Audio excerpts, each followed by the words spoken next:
Hi friends, welcome to my venue.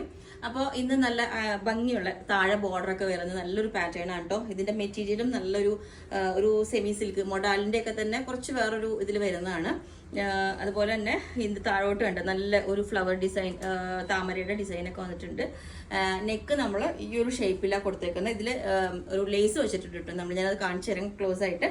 അതുപോലെ sleeve ചെറിയൊരു puff താഴെ വെച്ചിട്ട് ഒരു ബോർഡർ കൊടുത്തിട്ടുണ്ട്. സ്ലീവിലും ആ ഒരു ഡിസൈൻ തന്നെ വരുന്നുണ്ട്.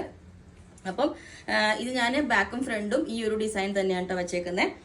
നെക്ക് പോർഷൻ ക്ലോസ് ആയിട്ട് കാണിച്ചു തരാം. പിന്നെ ഇതിന്റെ തന്നെ വേറൊരു ഷെയ്ഡാണ് ഇതുപോലൊരു ഓഫ് വൈറ്റിൽ നല്ല ഭംഗിയായിട്ട്. ഇത് വേറെ ചെയ്യുമ്പോഴാണ് അതിന്റെ ഭംഗി വരുന്നത്. ഭയങ്കര സ്മൂത്ത് ആയിട്ട്, ഞാൻ പറയാം മൊഡാല് സ്മൂത്ത് അതേപോലെ ഒരു ഫാബ്രിക് ആണ്. ഇതിൽ പക്ഷെ നമ്മൾ ബാക്ക് പ്ലെയിൻ കൊടുത്തിട്ടുണ്ട്. ഇതിനകത്ത് വേണമെങ്കിൽ ഇതിനകത്തും പ്ലെയിൻ കൊടുക്കാം. കാരണം നമുക്ക് അത്യാവശ്യം നല്ല കോസ്റ്റ് വരുന്നതുകൊണ്ടാണ് ഇത് കുറയ്ക്കാൻ വേണ്ടിയിട്ട് ബാക്ക് പ്ലെയിൻ കൊടുത്തേക്കുന്നത്. ഇതിന്റെ സ്ലീവിൽ നമ്മൾ ചെറിയൊരു ലേസ് ആണ് കൊടുത്തേക്കുന്നത് കേട്ടോ. ബോർഡറിന് പകരമായിട്ട് ചെറിയൊരു ലേസ് പാറ്റേൺ കൊടുത്തിട്ടുണ്ട്. അപ്പം ഈ ഒരു പാറ്റേൺ ഞാൻ വേറെ ഇത് കാണിച്ചു തരാം. ഓക്കെ, അപ്പോൾ ഈ ഒരു പാറ്റേൺ വേറെ ഇതും ഇങ്ങനെ ഉണ്ടാവട്ടെ. നല്ല ഭംഗിയാണ് കേട്ടോ.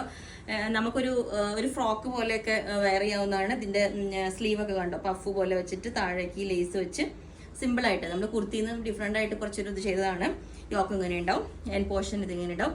ഇതിനകത്ത് ഞാനിതിന് ഈ ഒരു സെയിം കളർ ബോട്ടം പെയർ ചെയ്തിട്ടുണ്ട് കേട്ടോ. ബോട്ടം വേണമെങ്കിൽ നിങ്ങൾക്ക് പറഞ്ഞാൽ മതി. ഇതിന് പിങ്ക് വേണമെങ്കിൽ പിങ്ക്, അല്ലെങ്കിൽ ബ്ലാക്ക് വേണമെങ്കിൽ ബ്ലാക്ക് പറഞ്ഞാൽ മതി. അപ്പം ഇതെങ്ങനെയുണ്ട്. അപ്പോൾ ഇതിൻ്റെ എല്ലാ സൈസും അവൈലബിൾ ആണ്. ഓക്കെ, അപ്പോൾ നിങ്ങൾക്ക് വേണമെന്നുണ്ടെങ്കിൽ പറഞ്ഞാൽ മതി. 10 വർക്കിംഗ് ഡേയ്സ് ആയിരിക്കും ടൈം എടുക്കുന്നത്. Okay, thank you.